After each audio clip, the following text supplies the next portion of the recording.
बाबत माझा हा प्रश्न आहे.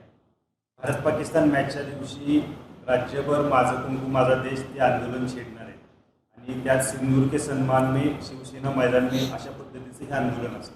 काय आपलं मत? नाही, उभाटानं कुठल्याही राजकीय पक्षानं आंदोलन कुठलं करावं हा ज्याचा त्याचा प्रश्न आहे.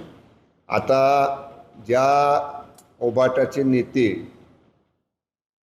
म्हणजे रोज सकाळी 9च्या भोंग्याला येतात, त्यांनी सिंदूर ऑपरेशनबद्दल काय वक्तव्य केलं होतं आणि भारतीय सैन्य दलाच्या पराक्रमाचा कसा अवमान केला होता हे सगळ्या महाराष्ट्राने, सगळ्या देशांनी, देशातल्या सगळ्या सैन्य दलातल्या जवानांनी पाहिलेलं आहे.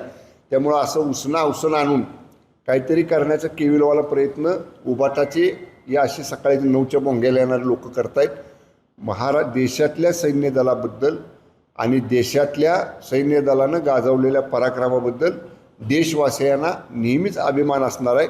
अशा सैन्य दलाच्या कर्तृत्वाचं, शौर्याचं राजकीय भांडवल कुणीही करू नये. साहेब, उभाटाच्या नेत्यांची म्हणजे आमदार खासदारांची बैठक वगैरे महत्त्वाची होती आहे.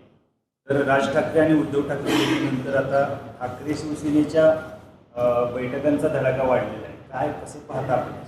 कदाचित उपराष्ट्रपती पदाच्या निवडणुकीमध्ये मोठ्या प्रमाणात क्रॉस वोटिंग झालं आणि पूर्ण देशभरातनं संशयाची उंगली ही उभाटाकडे केली जाते माध्यमांच्याकडनं.